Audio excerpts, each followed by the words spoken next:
Dziękujemy za wsparcie na Patronite.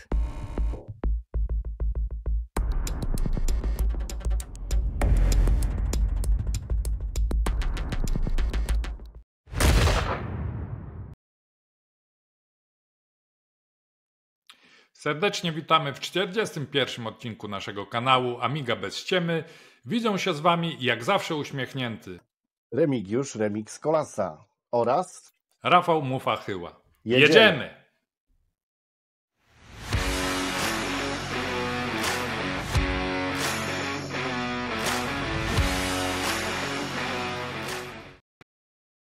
Tradycyjnie zaczniemy od spraw organizacyjnych, więc tak. Przede wszystkim przepraszamy znowu naszych widzów, którzy zdążyli zakomentować nasz ostatni film w pierwszych godzinach po publikacji. Znowu YouTube wyciął nam mały numer i musieliśmy film usunąć i wrzucić nową wersję. Też po raz pierwszy wrzuciliśmy film na serwis Rumble i tam akurat film przetworzył się bez jakichś problemów, ale my już wyśledziliśmy prawdopodobną przyczynę tego psucia filmów przy przetwarzaniu przez YouTube'a, więc będziemy już unikać takiej sytuacji, więc mamy tutaj nadzieję, że to był już naprawdę ostatni raz. A propos tych serwisów alternatywnych, w komentarzach gdzieś tam na PPA pojawiły się propozycje, żeby przejść na serwis prężnie rozwijający się Odyssey.com. Założyłem tam konto, chciałem też synchronizować to konto z naszym kanałem na YouTubie, żeby to wszystko jakby automatycznie szło tam. Natomiast wymóg, jaki stawia Odyssey.com, to jest 50 000 wyświetleń miesięcznie. My chyba w najlepszym okresie rekordowym mieliśmy połowę tego. Także drodzy widzowie, cała nadzieja w Was, oglądajcie nas, polecajcie innym znajomym i wtedy naprawdę będzie to łatwe, szybkie i przyjemne, żebyśmy także byli w innym miejscu, a tak to niestety specjalnie musiałbym wrzucać każdy film osobno. Nie ukrywam, że ja odkąd przeprowadziłem się na wieś, to niestety nie dysponuję na razie żadnym światłowodem czy stałym łączem do internetu. Mam swoje limity i robienie takich rzeczy dla garstki osób, dla tam kilkudziesięciu osób, jak to było w przypadku filmu na rumble.com, jest dla mnie wyzwaniem i dlatego, jeśli naprawdę będzie duże zainteresowanie, jeśli w komentarzach, nie wiem, kilkadziesiąt osób wyrazi wolę, to ja będę to robił, ale jeśli mam to robić naprawdę dla garstki osób, to na razie nie widzę celowości tego. I ostatnia, trzecia rzecz, jak zawsze, jak widzieliście to na wstępie, dziękujemy za wsparcie naszym wspaniałym patronom. Do tej pory było nas 7 wspaniałych, teraz niestety ta liczba zmniejszyła się po raz pierwszy od czasu istnienia kanału o 1 osobę, także jest nas 6. Chcielibyśmy, żeby, nie ukrywamy, żeby było nas jednak znowu 7 albo i więcej, więc jeśli podoba się Wam nasz kanał, jeśli lubicie oglądać nasze materiały i chcecie zostać mecenasami naszego kanału, to serdecznie zachęcamy. I tu już oddaję Tobie głos. Nie wiem, czy jeszcze chcesz tutaj coś dodać w sprawach organizacyjnych. Nie, myślę, że temat wyczerpałeś.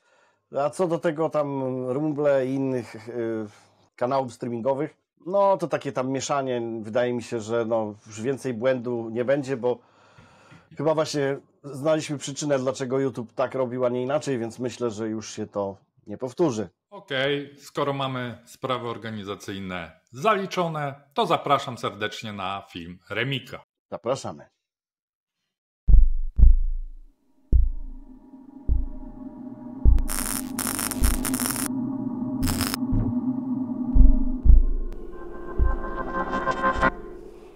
Witajcie kochani, zanim przejdę do głównego materiału tego odcinka, chciałbym się odnieść do mojego przyjaciela współprowadzącego, czyli Mufy, bo ostatnio zaskoczył mnie i trochę mu zazdrościłem, że pokazał fajny odcinek na temat Dooma, a w zasadzie klasycznego Dooma w reinkarnacji Dooma III. I chciałem pokazać, że Doom Eternal też coś takiego ma, więc taka krótka zajawka. Potem przejdziemy do materiału właściwego. Dodam jeszcze tylko od siebie, że Doom Eternal posiada, wiadomo, niesamowicie skoczną mechanikę gry.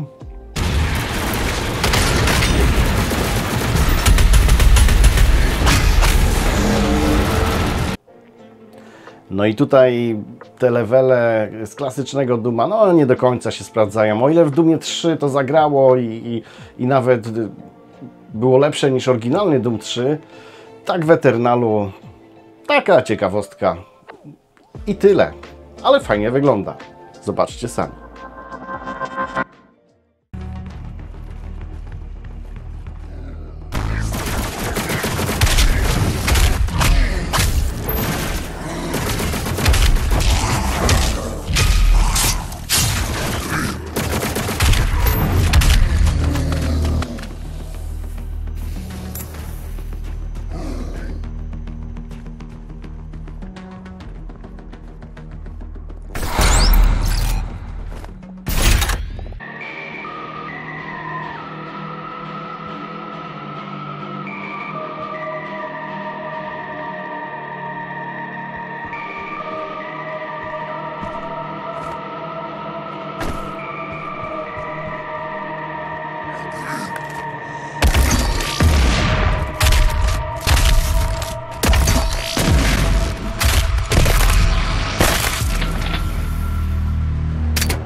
Okej, Doom zaliczony.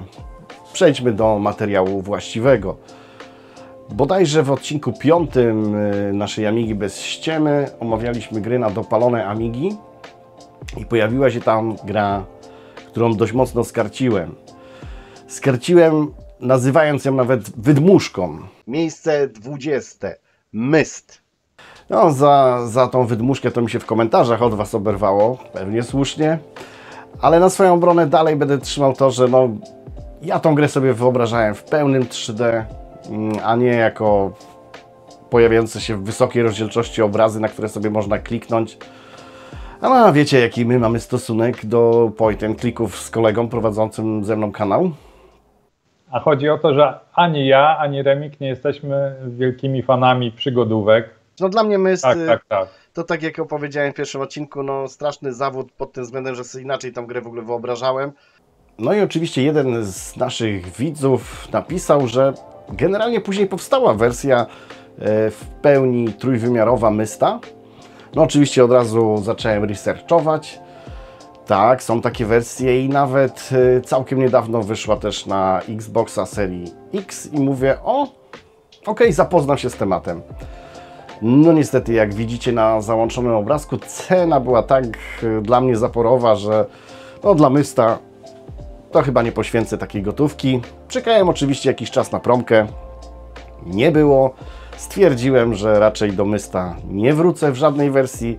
A tu nagle okazało się, że w wersji VR pojawił się w promce. Chociaż przyznam szczerze, że nawet bez promki bym go wziął, ale miałem takie podwójne szczęście, więc zanurzyłem się w świat Mysta w VR-ze I chcę Wam dzisiaj pokazać, jak wyglądała amigowa wersja i jak wygląda VR. Skontrować je. Oczywiście jest to nad wyraz troszeczkę, no bo jak można kontrować grę z klasycznej Amigi ze sprzętem współczesnym. Ale okazuje się, że gra rzeczywiście stała się naprawdę mistyczna, świetna i klimatyczna. Zapraszam.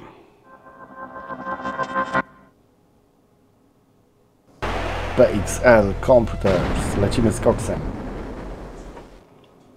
Oczywiście gra wydana na Amigę przez Clickboom. Świetna firma z wielkimi ambicjami. Dali nam Quake'a i Napalma. Chylę czoła.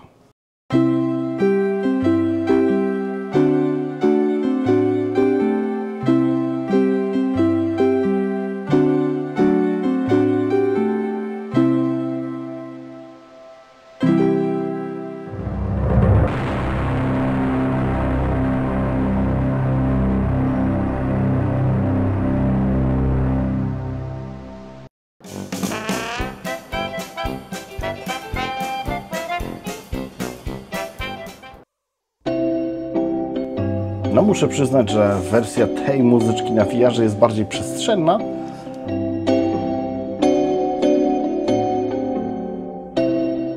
Ale oryginalna amigowa mi się bardziej podobała.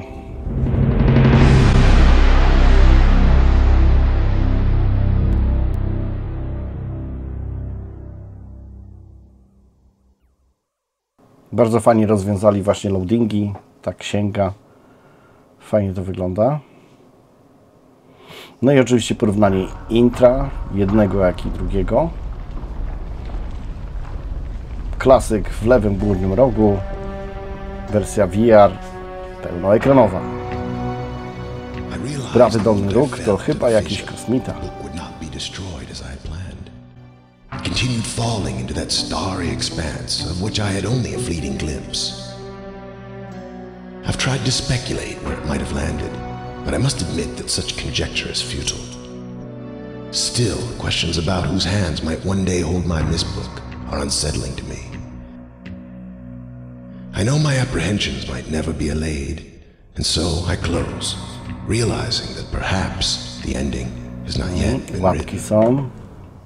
Tu musimy otworzyć autentycznie książkę.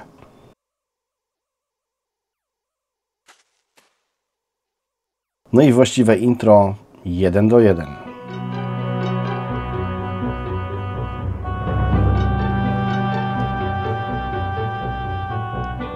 Trzeba przyznać, że wersja amigowa broni się nieźle. Jeszcze w tym momencie tak.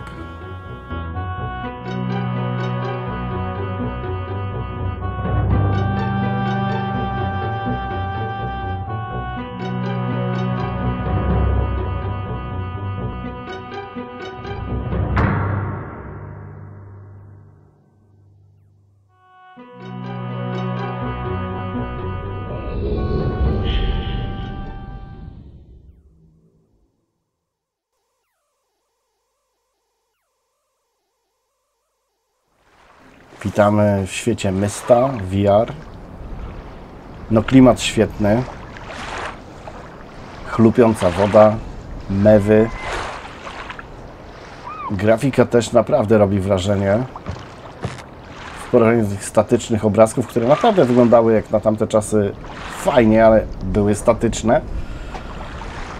No ale tutaj można podziwiać mistyczny świat Mysta. Nie no, robi wrażenie te kamienie, tekstury, wow. Samą frajdę daje chyba podziwianie widoków.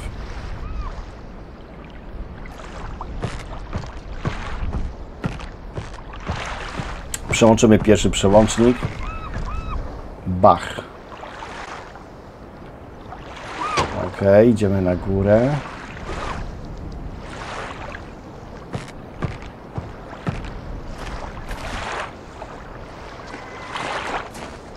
Nie no, to rozglądanie się tutaj jest świetne. Efekt świetny. Przyjrzymy się teksturom trochę z bliska. No pewnie Grabber to nieco przytnie, ale uwierzcie mi, wygląda to fenomenalnie i no, samo oglądanie tego świata już jest piękne. Wydaje mi się, że generalnie gry tego typu z lat 90., które były, nie czujemy się, nudne dla większości osób. Wiem, że byli fani, ale ja nie. No, to w VR-ze one mają drugie życie. Ja nie wiem, dlaczego twórcy gier na VR-a po prostu nie wzrują się na tego typu grach, bo to ma sens. Tutaj ma to sens. Podziwianie widoków. Wow, super. I zdaję sobie z tego sprawę, że oglądając ten film na płaskim ekranie, no nie jestem w stanie tego oddać. Ale jest wow. Nawet oślepiające słońce, które pewnie na graberze nie oślepia. Super.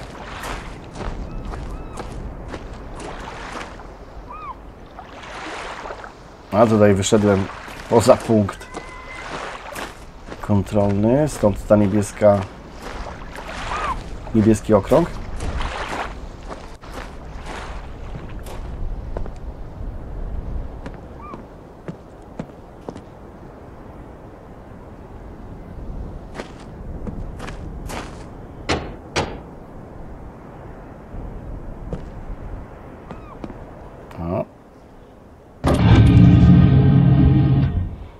Tutaj takie futurystyczne, ale robi wrażenie. Co ciekawe, na samym początku gry miałem pytanie, czy zagadki mają być takie współczesne, czy klasyczne jeszcze z lat 90. Wybrałem oczywiście klasyczne. No i tutaj myk polega na tym, że one są randomowo. Ja myślałem, że to jest odwrotnie, że w tym nowym będzie randomowo, a w klasycznym będą na stałe. Stąd ta różnica i nie mogłem jakby odtworzyć tego samego na AMI później niż tutaj na VR-ze.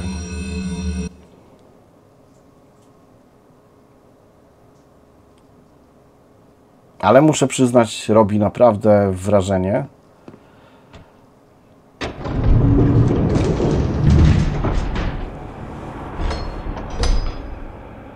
Mimo że lokacje się zgadzają, ta kolejność tutaj zagadek i chodzenia jest zupełnie inna. No bo jest losowa. I muszę przyznać, że zanim robiłem ten materiał, to nawet nie wiedziałem, że Myst był pod tym kątem randomowy. No fajnie, szacun.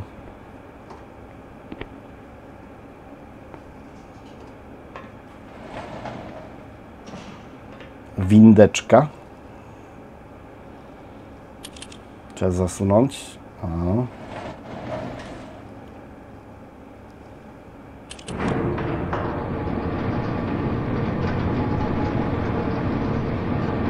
Nie mam zamiaru Was tutaj mega długim gameplayem tutaj męczyć. Wiem, że są osoby, które lubią patrzeć, jak inni grają.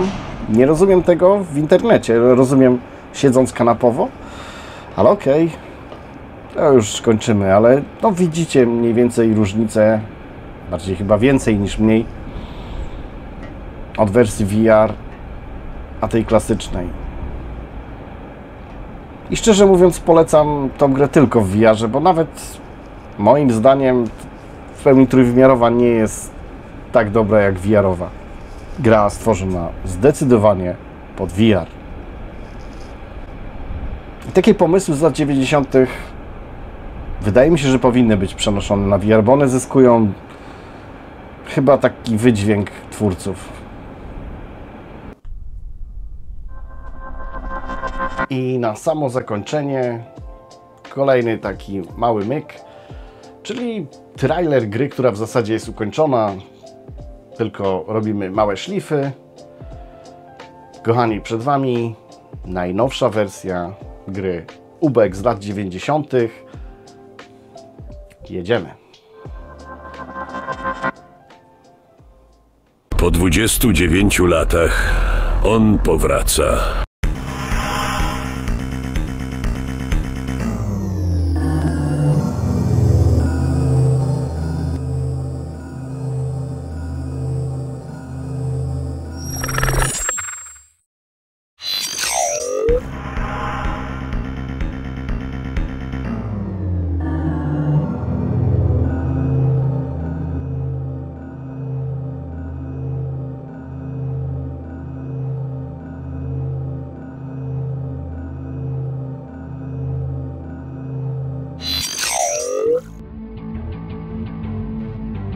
Ewolucja wersji gry.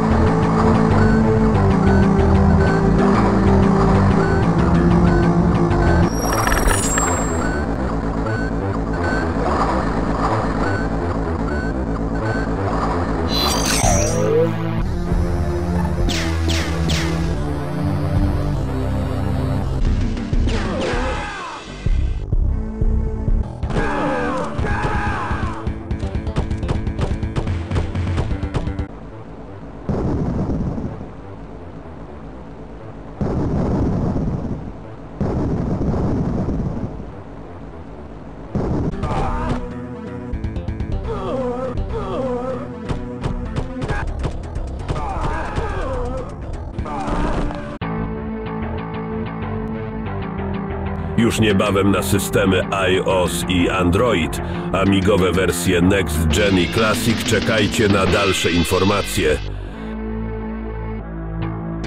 He is back. He's faster, sharper and stronger. Ubek has returned. On wrócił. Jest szybszy, wyraźniejszy oraz mocniejszy. Wrócił Ubek!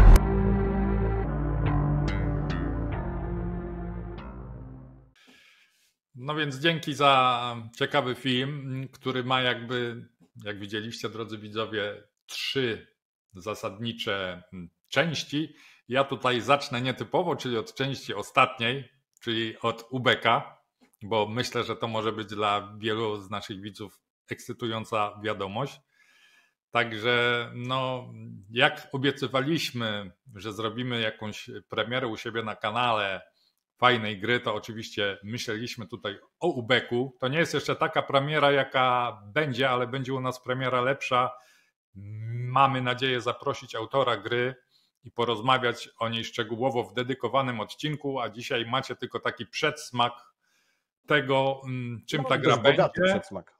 Tak jest i cóż, no gra z tego, co tutaj pewnie zaraz Remix komentuje, bo on tutaj współpracuje, udźwiękawia tą grę i ma lepszy o wiele kontakt z autorem, z Szymonem niż ja. No ale z tego, co ja wiem, to gra będzie ukończona na pewno jeszcze z początkiem roku. Będzie dostępna wersja dla Amiga OS 3, będzie dostępna wersja dla Amiga OS 4. No i nie wiem, tu już oddaję tobie, bo nie chcę się wymądrzać na temat produktu, o którym ty zdecydowanie więcej wiesz. Nie no, gra w zasadzie już jest skończona. Wszystko, co powstaje jeszcze jakby, powiedzmy, od tygodnia do dnia dzisiejszego, to tylko usprawnienia, wpadają do głowy pomysły i jest to robione w zasadzie na bieżąco. Ale siłą rzeczy gra nie jest skończona. To tam można byłoby już śmiało puszczać. Z tym, że no jest problem z portem dla Amiga OS 3, ale spokojnie. No zobaczymy. Nie chcę też tutaj na razie jakiś plotek siać. Pracujemy nad tym. Na pewno Amiga OS 4 dostanie. No i współczesne platformy. No i myślę, że tak już na samą premierę zobaczymy. No dodam jeszcze tylko, że dzisiaj prawie cały dzionek nowe sample też nagrywałem, bo stwierdziliśmy, bo ja wpadłem na pomysł, żeby podmienić te najbardziej newralgiczne i denerwujące. Ale po zmianie tych nagle inne też zaczęły mnie denerwować. I stwierdziłem, mówię, Szymon, dobra, coś tam ponagrywam i jeszcze ci doślę. I no właśnie dzisiaj jakąś godzinę temu dostał paczkę nowych sampli.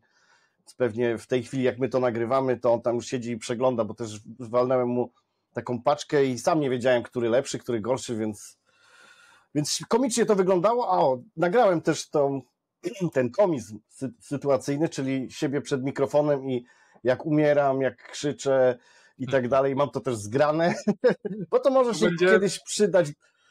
Ciekawe doświadczenie. Tak, ciekawe doświadczenie to raz, a dwa, że może się kiedyś przydać z jakiegoś materiału making of czy coś, czy jako wypełniacze nawet jak już Szymona zaprosimy tutaj do nas i będziemy mówić więcej na temat tego tytułu, to można takie tam komiczne memy powstawiać, nie? Okej.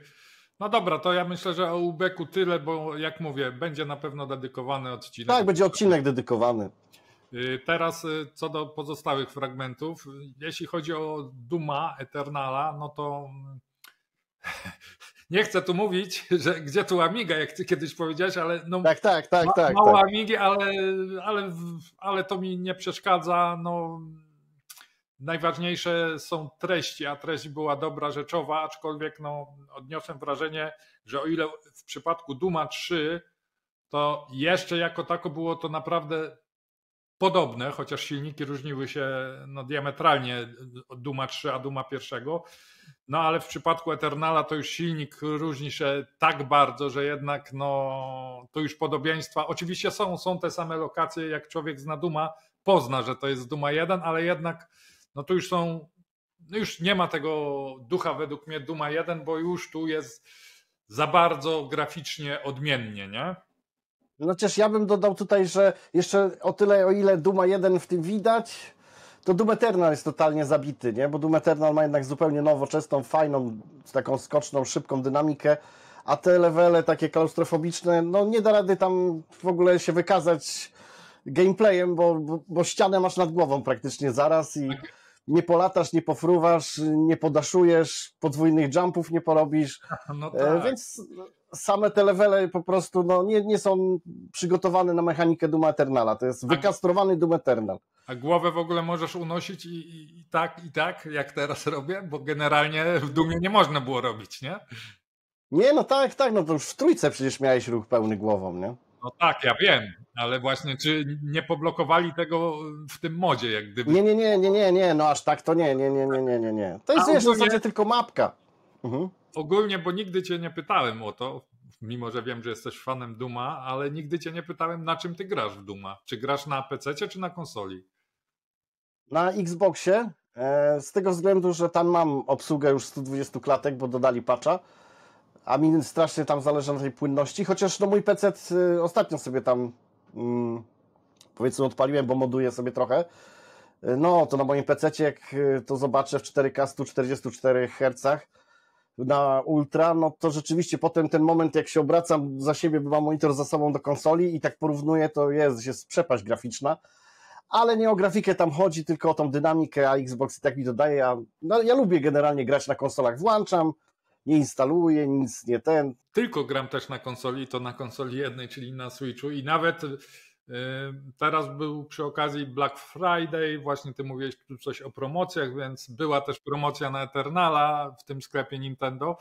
No i bardzo, bardzo, bardzo mocno się zastanawiałem, bo jeśli mówisz, że to jest gra, która naprawdę duchem do jedynki, mojej ulubionej jedynki, jeśli chodzi o grywalność, to jest jej najbliżej, to bardzo chciałem spróbować, ale jednak stwierdziłem, że nie. No co jak co, ale myszka i klawiatura to jest podstawa do gier FPS. Może jestem tu staroświecki i na konsoli nie będę grał w taką grę i tylko dlatego nie skorzystałem z tej promocji, nie zakupiłem tej gry.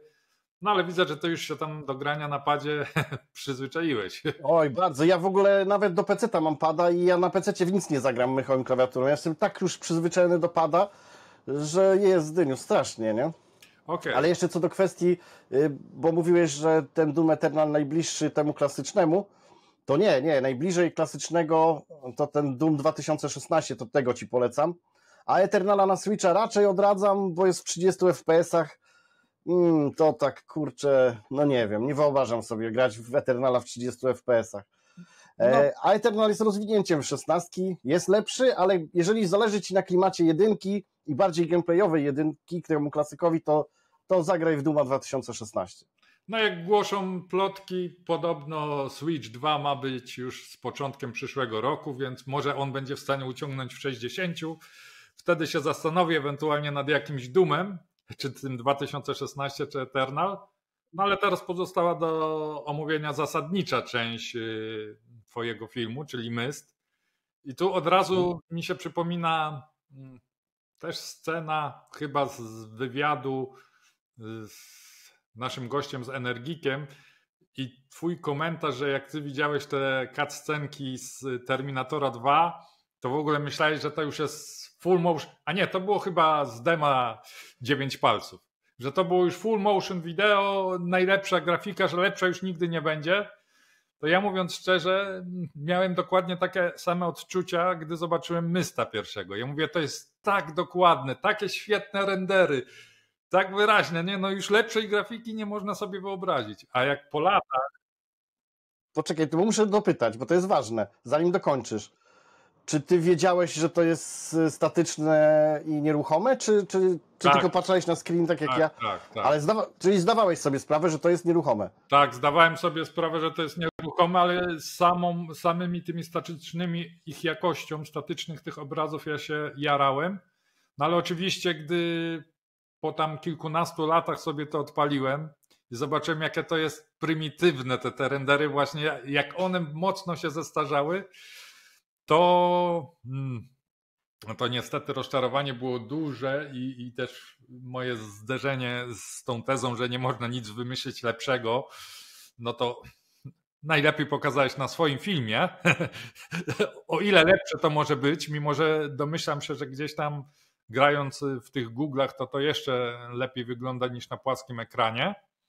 Ja też nie ukrywam, że po czasie właśnie jak się tak rozczarowałem tym mystem klasycznym, to kupiłem taki myst Masterpiece Edition bodajże, no taką wersję zremasterowaną i ona powinna też się odpalać na silniku SCUM VM, na którym pokazywałem choćby tych 5 goblinów. No ale niestety znowu przyszło rozczarowanie, bo faktycznie gra się odpala, ale nie mogę jakby tego trybu włączyć, przynajmniej w starszych wersjach SCUM, bo teraz długo już nie sprawdzałem, ale nie mogłem włączyć tego jakby trybu rozszerzonego, remaster i tak odpalała mi się w zwykłej, starej wersji, którą już mam, z tą brzydką grafiką, więc no niestety u siebie na Amidze jeszcze na ładnego mysta muszę poczekać, a twój rzeczywiście śliczny, natomiast no jedna mała szpileczka, że kto tam wymyślił taką sztuczną plastikową łapkę do przełączania tych wajch i tak dalej, to tak razi, tak właśnie jedzie tymi 90 latami. Przecież można było realistyczną skórę i dłoń zrobić, żeby to pasowało do całej reszty, nie? Ale ty tego nie, właśnie to tak to przez graba widzisz takie coś, bo to jest tak, jakby ktoś oglądał moją grę i podejrzewam, że to tak zrobili, żeby nie obciążać silnika gry czy czegoś, że ja w goglach widzę właśnie autentyczne dłonie, tylko jakby osoba oglądająca mój gameplay widzi takie cuda, nie? Aha, no To chyba, tutaj że tak. w goglach nie ma tego efektu, ale jeszcze co ja tutaj dodam, jak ty mówiłeś, że ta wersja AMI się tak strasznie zestarzała, że te rendery wtedy wydawały ci się ultra realistyczne, to taka ciekawostka, że zwróć uwagę, że intro do tej gry i później ten moment, jak otwierasz tą książkę i to taki jest, w tej małej książce jest taki też prerenderowany film, Tak. no to on jeszcze się tak wcale nie zestarzał i ten oczywiście ten nowszy jest lepszy, ale to już tak nie rzuca mocno jakby tej różnicy tak nie widać i to się jeszcze w miarę zestarzało. No i ta muzyczka 1:1 w zasadzie, ale jednak jest trochę różnicy, chyba w instrumentalnej, ale mi się bardziej amigowa wersja akurat podobała. No ale fajnie przeniesione. No ale generalnie wiesz, też możesz mieć takie wrażenie, że się aż tak nie zastarzało, bo to jednak jest te filmiki w wielkości okienka, tam pudełko od zapałek powiedzmy, więc tej niedoskonałości są pewnie dosyć dobrze maskowane, a gdyby to wiesz, rozciągnąć na full ekran, nie, no to wyglądało gorzej. Znaczy ja jeszcze tylko dodam na zakończenie od siebie, jeżeli chodzi o tego mysta, że tak jak, no mówię, nie miałbym ochoty grać w to kompletnie nawet w tą samą wersję na Xboxa, powiedzmy, której nie kupiłem na szczęście ze względu na cenę, to nie wiem, czy mi się chciało w to grać tak, nie? Ta gra nie przemawiała do mnie ani w tej oryginalnej wersji, ani w tej zremasterowanej, ale na VR-ze takie gry mają sens. I wydaje mi się, że w ogóle te takie gry, które obchodziłem gdzieś szerokim łukiem z dawnych lat 90. w VR-ze nabrałyby zupełnie nowego znaczenia i wydaje mi się, że w ogóle twórcy gier na VR powinni czerpać garściami z lat 90., bo jest wiele takich gier, które na przykład Waxworks w VR-ze, no przecież to by było fenomenalne, nie? No ale płynne by musiało być wszystko. Tak. No to ja jeszcze dodam taką małą wtedy prywatę i prośbę od siebie, bo a propos promocji, to ja, co prawda było to z 10 lat temu, ale tą wersję Mysta zremasterowaną w fizycznym wydaniu kupiłem chyba za 4 czy 5 zł, więc za takie pieniądze to wszystko chodziło, ale Być może jeśli to gdzieś było, nie wiem, kiedyś w jakichś Biedronkach czy w czymś, być może nasi widzowie mają też tą wersję. Jeśli komuś na tym silniku z SCUM-VM działa ta rozszerzona wersja z tą lepszą, ulepszoną grafiką, to prosiłbym o jakiś kontakt, info w komentarzu, to ja będę dalej z tym walczył, bo no, trochę mi ten myst leży na sercu. No a teraz już chyba przejdziemy do mojego filmu, także zapraszamy na część drugą. Tak, zapraszamy.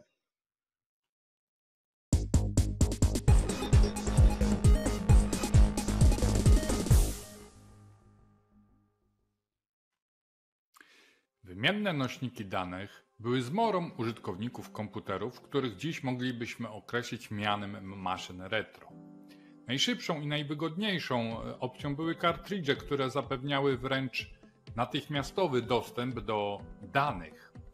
Niestety miały też swoje wady. Były drogie, trudno dostępne.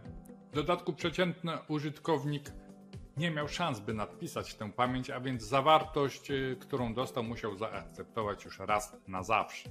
W efekcie większość użytkowników komputerów 8-bitowych miała w kolekcji 1 bądź 2 kartridże, a często wręcz nie miała ich wcale. Nośnikiem danych, jakim dominował, była kaseta magnetofonowa.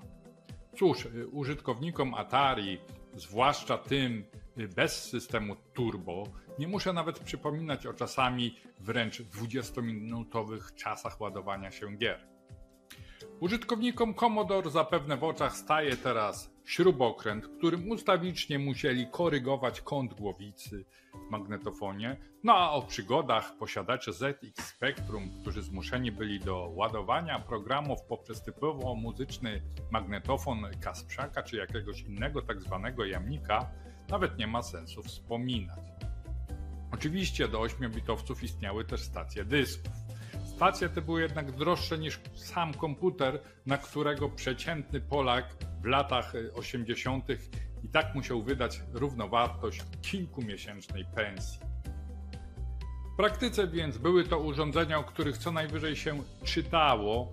Przyznam szczerze, że w okresie PRL-u nie znałem nikogo, kto miałby stację dysków w swoim domu, a jedynym miejscem, w którym mogłem wtedy zobaczyć dyskietki, był klub komputerowy prowadzony przez osiedlowy ośrodek kultury. Gdy więc wraz z upowszechnieniem się maszyn 16-bitowych, w tym Amigi, 3,5-calowa stacja dyskietek stała się nieodzownym, zintegrowanym fizycznie z resztą komputera standardem, wydawało się, że wreszcie chwyciliśmy Pana Boga za nogi. Do czasu. Niestety dosyć szybko okazało się, że dyskietki wcale nie są takie super. Bywają zawodne, zdarzają się błędy zapisu, jak również błędy odczytu.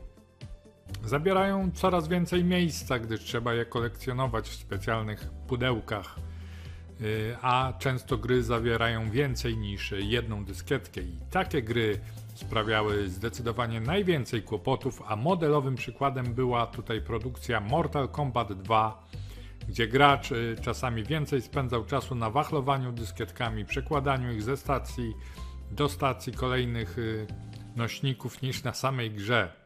Było to równie upierdliwe, a być może czasami nawet bardziej upierdliwe niż kilkunastominutowe oczekiwanie na wczytanie się na przykład gry The World Karate Championship na Atari 65 XE. Stało się więc jasne, że prawdziwy komfort da dopiero twardy dysk. Niestety popularna wszem i wobec Amiga 500 standardowo nie posiadała twardego dysku, nie posiadała też stosownego złącza, w zasadzie trzeba było kupować specjalny interfejs, specjalne rozszerzenia, by móc podłączyć to urządzenie, co ograniczało popularność tego skądinąd drogiego na ówczesne czasy akcesorium. Mała popularność twardego dysku w Amidze rodziła ze sobą swoistą kwadraturę koła, a więc większość producentów gier po prostu tworzyło wersje wyłącznie dyskietkowe na tak zwanych dyskach niedosowych i nie dbało o to, by wyposażać swoje gry w stosowny instalator, który umożliwiłby możliwość uruchamiania danego tytułu bezpośrednio z twardego dysku. Sytuacja zaczęła ulegać zmianie po wprowadzeniu na rynek Amigi 1200 oraz Amigi 600. Te komputery miały już w standardzie kontroler twardego dysku oparty na popularnym interfejsie ATA. Co więcej, część z tych modeli była już bezpośrednio sprzedawana z zamontowanym wewnątrz twardym dyskiem. Czas mijał, a producenci gier wydawali się ten fakt ignorować. Owszem, jakaś tam niewielka część gier była wyposażona w instalator, ale nadal większość z tytułów nie posiadała tej funkcjonalności. Co ciekawe, czasami było tak nawet w przypadku produkcji dla Amigi 1200. Jak pokazuje historia Amigi, jeśli mówiąc kolokwialnie olewa nas góra, szybko rodzą się inicjatywy oddolne. Tak było i w tym przypadku i w połowie lat 90. zaczęły się pojawiać pierwsze nieoficjalne instalery gier niedosowych umożliwiające odpalanie ich z twardego dysku. Nie było wtedy jeszcze żadnego standardu, ale ujawnili się już ludzie, którzy potem mieli odegrać kluczową rolę w rozwoju pakietu, o którym dzisiaj mowa. I jednym z takich pierwszych nieoficjalnych loaderów, gdzieś tam rozprowadzonych jeszcze na pirackich nośnikach, był loader do gier, a jakże, Mortal Kombat. Autorem tych patchy dla Mortal Kombat był Jean-Francis Fabre, ponieważ pomysł się przyjął i ludzie znali jego pracę za strzał w dziesiątkę, postanowił stworzyć standard JST, który był programem umożliwiającym instalację różnego rodzaju niedosowych gier na twardy dysk. Niejako niezależnie swoją pracę w podobnym czasie rozpoczął też Bert Jan, tworząc pakiet WHD Load. Nie ma jednak wątpliwości, że w latach 90. to właśnie JST dominował, jeśli chodzi o popularność na polu pakietów do instalowania gier.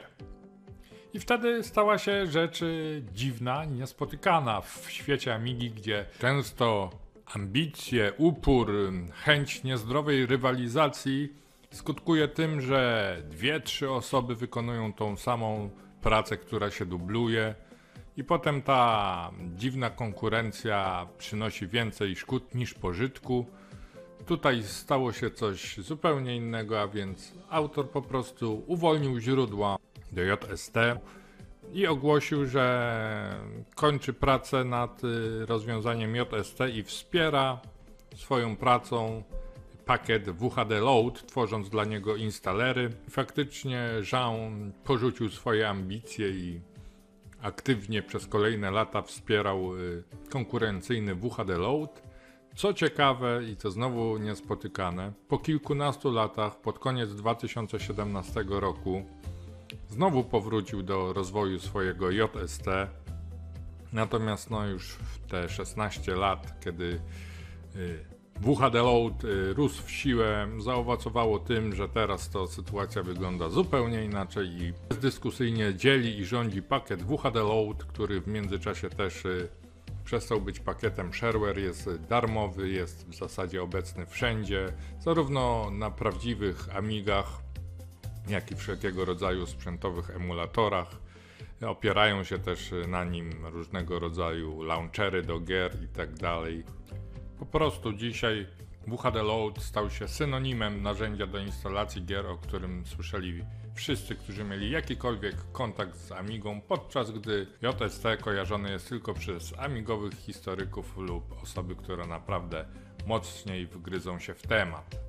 Okej, skoro już wiemy, że WHD Load jest prawdopodobnie jednym z najpopularniejszych i najczęściej wykorzystywanych narzędzi w XXI wieku przez ludzi, którzy parają się amigowym hobby, należy zadać sobie pytanie, co to ma wspólnego z Amigą NG?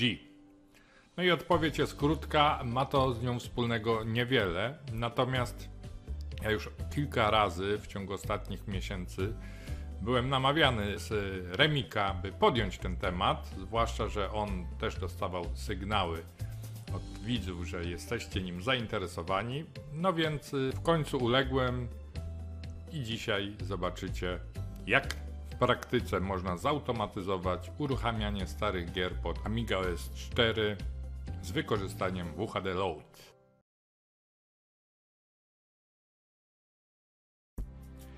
By pobrać WHD Load dla Amiga OS 4 trzeba oczywiście, jak to zazwyczaj bywa w przypadku oprogramowania dla tego systemu, udać się na serwer os4d.net i tam ściągnąć archiwum WHD Load dla EUAE. Po więcej konkretów odsyłam do odcinka 23, gdzie wymieniłem sposoby odpalania klasycznych tytułów na Amiga OS 4, dzieląc oprogramowanie na 5 kategorii. Pierwsze 4 są w zasadzie całkowicie przezroczyste dla systemu, natomiast ta 5, która odwołuje się bezpośrednio do układów specjalizowanych klasycznej Amigi, niestety wymaga użycia emulatora EUAE. No i właśnie ten WHD Load jest jednym z programów, które niejako kleją EUAE do systemu Amiga OS 4, dzięki czemu ten emulator jest jakby przeźroczysty i niezauważalny dla użytkownika. Z kronikarskiego obowiązku dodam, że oczywiście nie jest to jedyne takie rozwiązanie dla naszego systemu. Najbardziej popularne jest chyba Run-in UAE, narzędzie, które jest dołączane bezpośrednio do płyty z systemem Amiga OS 4. Natomiast ja jakoś nigdy nie miałem szczęścia do tego narzędzia, co być może teraz widzicie na obrazku. Jest jeszcze jedno narzędzie o jakże wymownej nazwie Glue UAE, no ale tematem tego odcinka jest WHD Load, więc jeszcze raz wyraźnie podkreślam, że archiwum, które pobierzemy z serwera OS4D.pod nie zawiera natywnego pliku binarnego WHD Load w wersji dla Amiga OS 4. Zawiera normalnie WHD Load w wersji 68K. W dodatku w jakiejś starej odsłonie sprzed wielu lat, która jeszcze wymagała zresztą klucza rejestracyjnego, więc pierwszą rzeczą, którą radzę zrobić po zainstalowaniu tego pakietu, to podmiana właśnie WHD Load tej starej wersji na najnowszą. W chwili, gdy nagrywam te słowa, jest to już wersja 19.1. Ja tu jeszcze nagrywałem wizję z wersją 19.0. To jest już odsłona, która nie wymaga klucza rejestracyjnego. No i program w zasadzie instaluje się chwilę, w parę sekund. W domyślny katalog Amiga Emulation. W przypadku Amiga OS 4 w tym katalogu znajduje się też system Amiga OS 3, jak i stosowne kickstarty. Nie trzeba tego gdzieś tam dodatkowo kupować, to jest wszystko na płycie z systemem Amiga OS 4 Final Edition. Natomiast warto się zastanowić nad edycją niektórych plików konfiguracyjnych, no ale o tym powiem już w komentarzu po filmie. No dobra, czas przyjrzeć się, jak to działa w praktyce. Na dobry początek przygotowałem katalog, do którego skopiowałem 3 losowo wybrane gry, czyli Lemmings 2, Lotus 2 i Pinball Fantasies. Jedziemy z jedną z moich ulubionych gier, czyli Lemmings 2. I tu na początek mały ząg, jak widzicie. No ale to raczej nie jest winą rozwiązania, które ja tutaj opisuję, tylko raczej przypuszczam, że tu ten slave jeszcze wymaga dopracowania, ale po zaznaczeniu opcji Skip Intro, no poszła gra jak trzeba. Jak widzicie, wystarczył dwuklik na ikonie Workbencha i gra się uruchomiła niczym na systemie Amiga OS 3. Oczywiście gdzieś tam, jak mówiłem, w tle odpala się EUAE, więc nie jest to takie super dokładnie przezroczyste, ale jednak daje takie poczucie.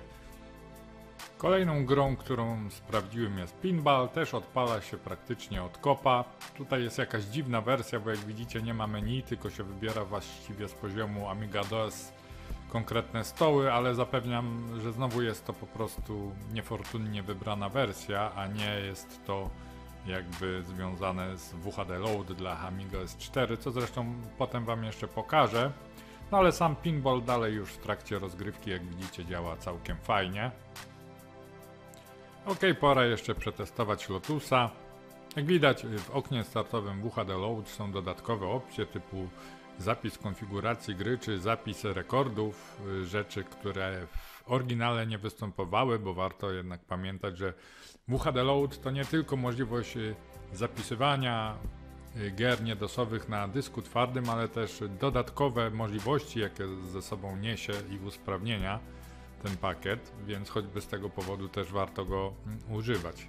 No tu już gra działa dokładnie tak jak w oryginale, nie czekają nas żadne niespodzianki, nic, tylko się ścigać. Ok, sprawę prostego uruchamiania gier WHD Load z dwukliku na Workbenchu mamy już w zasadzie omówioną, no ale niektórzy szukają jeszcze większej wygody i w ten sposób rodzi się pole dla różnego rodzaju launcherów, których powstają, no nie wiem czy dziesiątki już, ale na pewno jest ich kilka. Często zresztą tutaj Remik pokazuje Amiga Games Selector, z którego korzysta. No i oczywiście na Amiga OS 4 też istnieje kilka takich launcherów. Przypuszczam zresztą, że te, które istnieją na Amiga OS 3 też by się uruchomiły, ale tego nie sprawdzałem.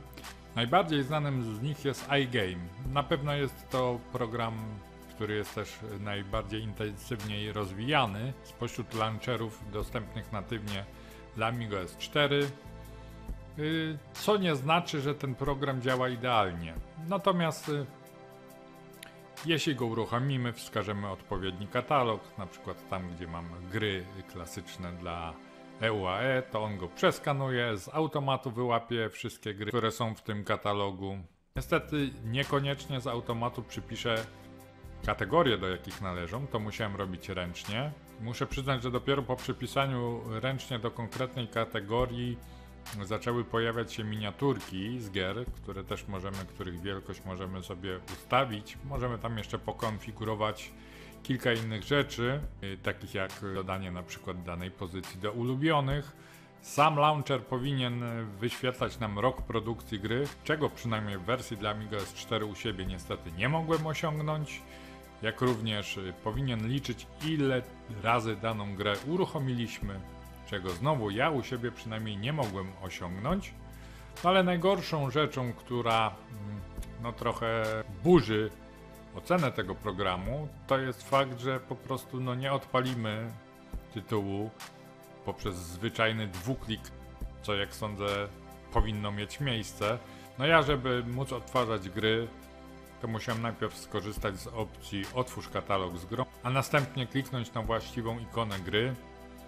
Nie jest to najwygodniejsze, być może ten iGame jest przystosowany do innych rozwiązań niż WHD Load, być może jest przystosowany do tego wspomnianego Run in UAE i z nim działa dobrze.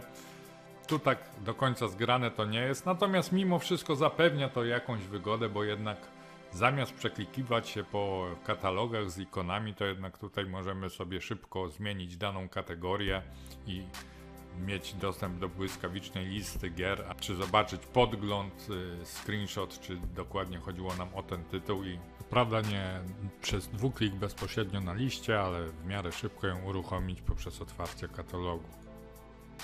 Ok, no to mamy już obczajone gry, które możemy po prostu z dwukliku na ikonie Workbencha uruchamiać. Działają jak na Amidze klasycznej, ale co można zrobić więcej, by jeszcze poczuć się jak za dawnych lat? No oczywiście można skorzystać z usług klasycznego joysticka. No tylko jak? Wiadomo, że Amiga One nie ma klasycznego gniazda ze złączem DB9, więc trzeba tutaj skorzystać ze stosownego konwertera, który z jednej strony ma wejście DB9, z drugiej wyjście USB, które oczywiście podłączamy do gniazda w Amidze One i w ten sposób uzyskujemy możliwość skorzystania z manipulatora sprzed 30 lat. Dodam tylko, że oczywiście nie jesteśmy tutaj ograniczeni do standardowego amigowego jednego przycisku Joya. Możemy skorzystać z urządzenia dwuprzyciskowego, ale tu już odsyłam do mojego materiału na blogu, gdzie opisałem co i jak ze szczegółami. A teraz już zobaczymy, jak to działa w praktyce. Pogramy sobie w jedną z moich ulubionych gier. Najlepsze mordobicie ery 8-bit, jedno z najlepszych ery 16, czyli w International Karate Plus.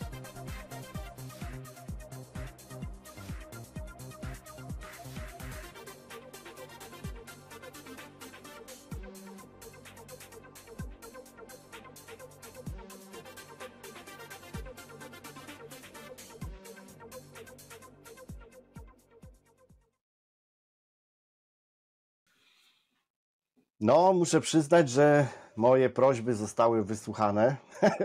Muszę przyznać, że wiele czasu naciskałem prywatnie mufę, zresztą wspomina o tym w filmie, że zawsze mnie intrygowało, jak z tym WHD Load na Amiga OS 4. No i wreszcie się dowiedziałem. Nie, no fajnie, że to tak działa. Tylko jeżeli chodzi o te gry, które czerpią na maksa właśnie z chipsetów klasycznych, czyli z AGI, czy tam nie napisane tak, żeby to działało z kliku, że tak powiem, natywnie na OS 4, to też fajnie, że połączyli tego EUAE i co tam jeszcze było? No i tego WHD Load, tak? Tak. No fajnie. Jak to sobie tak skonfigurujesz, wszystko poustawiasz, to w zasadzie klasyk żyje w Amidze nowej generacji. No tak, ja tylko dodam tutaj, że oczywiście znowu już któryś raz zachęcam do komentowania naszych filmów, ale jeśli ktoś z Was miałby jakiś problem z konfiguracją czy z czymś takim, to oczywiście ja służę pomocą, ewentualnie można też na moje forum amiga1.pl z pytaniem jakim się ruszyć. Sama instalacja jest banalna, to się instaluje w kilka sekund, jak mówię, kickstarty i tak są w systemie, więc to się domyślnie właśnie w ten katalog System Emulation instaluje i to co tam jest to działa od kopa, ale generalnie na przykład, no nie wiem, gry działałyby w okienkach i tak dalej, więc trzeba sobie tą konfigurację trochę, która jest tam domyślnie dostarczona, trochę pozmieniać. Ja sobie pozmieniałem, żeby to właśnie było w trybie pełnoekranowym, żeby to działało jakby pode mnie, więc no, jeśli ktoś miałby z tym problem, bo trzeba po prostu wyedytować plik tekstowy, to służę pomocą. Jeszcze chciałem dodać, że generalnie to ja nigdy się tym tematem w przeciwieństwie do ciebie nie jarałem. Ja zawsze sobie odpalałem gdzieś tam normalnie emulator, ładował mi się Workbench, ten Amiga OS 3.1 albo 3.2 i sobie gdzieś tam buszowałem po tych ikonkach i odpalałem to z poziomu emulatora, nigdy nie z poziomu od razu właśnie 2 klików pod Amiga OS 4. I długo się przed tym broniłem i nie ukrywam, że ja tylko w sumie to rozwiązanie, ten WHD Load dla Amiga OS 4 zainstalowałem właśnie pod kątem filmu i pod kątem twoich próśb, ale przyznam, że teraz mi się spodobało i już chyba do starej metody nie wrócę, będę sobie tak odpalał te gierki, nie? Bo no ja bym nie wrócił. Ja generalnie, gdybym miał Amigę nowej generacji, to jakby z automatu. To byłaby chyba pierwsza rzecz, którą bym w ogóle zrobił w tym systemie, nie? No tak. No bo on wtedy jest taki jakby, przynajmniej dla jakiegoś laika, jakby ktoś przyszedł i pokazujesz mu na Amigę nowej generacji, Tak. To on by myślał, że to jest po prostu wstecznie zgodne i tyle, nie? No tak. Ktoś przychodzi, miałem kiedyś Amigę, a odpal mi na tym Lotusa, bo lubiłem. No to klikasz, odpala się i jest. Klikasz, nie tam, że odpalasz emulator, w emulatorze masz kolejny Workbench, masz Workbencha w Workbenchu i tylko po prostu pach i jedziesz, nie?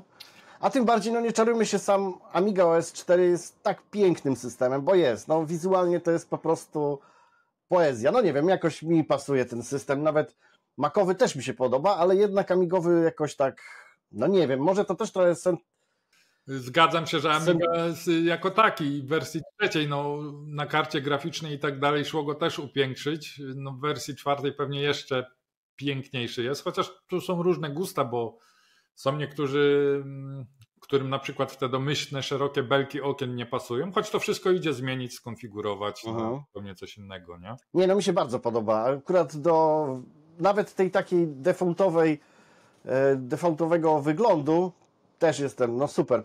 Po prostu mi się podoba ten system. No naprawdę jest liczny. A jeśli ktoś... Ma ducha przeszłości, ale jednak w takich szatach współczesnych. Tak, a jeśli jednak ktoś jest naprawdę, nie wiem, ortodoksem i uważa, że tylko, nie wiem, klasyczny komodorowski Amiga OS 3.1 to jest to dodam, że oczywiście tak jak i w starych wersjach systemu od Commodore, tak i w nowej wersji w preferencjach jest coś takiego, taka opcja jak przywróć ustawienia domyślne i po jej skorzystaniu praktycznie jednym przyciskiem myszy możemy mieć wygląd gołego Amiga OS 3.1. No ale Co ty gadasz, ale nawet ikonki się wtedy zmieniają na te klasyczne takie? Ikonki chyba nie, ale ten styl okienek, te wąskie rameczki, wszystko jest szare tła oczywiście. Wiem, że kiedyś, dawno temu taka gra jak Foundation. Ona była zgodna z systemem i generalnie działała na Amiga S4 zawsze, aczkolwiek to menu konfiguracyjne coś tam było zrypane i nie można było tych 3 dolnych przycisków. Tam był save, zapamiętaj, poniechaj, nie? One były obcinane i trzeba było skorzystać z tej opcji ustawienia domyślne, żeby system wyglądał jak Amiga S3. Wtedy można było to osiągnąć. Ale to potem już gra dostała aktualizację i już jest wszystko w porządku. No właśnie, no widzisz, bo chciałem Ci powiedzieć, że aktualizacja, która się to naprawiła, bo bawiłem się Foundation pod emulacją OS4 i właśnie miałem ten problem, o którym mówisz, a później gdzieś na Aminecie jakąś łatkę znalazłem i problem się rozwiązał, ale nie wpadłem na pomysł, bo nawet nie wiedziałem, że w OS4 można te belki tam, bo to w tym klasycznym OS4 na klasyka też, bo ja tym się bawiłem, to też jest ta opcja? Tak, myślę, że tak. No dobra, no to co, no, temat chyba wyczerpany, panie Dzieju. Polecamy, jak ktoś ma Amigę nowej generacji, to ja polecam, żeby tak właśnie od razu z buta sobie WHD Load zrobić. Nie, świetna sprawa. Teraz to jest taka kompletna dla mnie ta Ami. No dobra, to co? Mamy chyba wszystko na dziś i do następnego razu. Oglądajcie nas i jak ktoś chce nas wesprzeć na Patronite czy na YouTubie, to też zachęcamy. Trzymajcie się, cześć. I komentujcie. Hejka.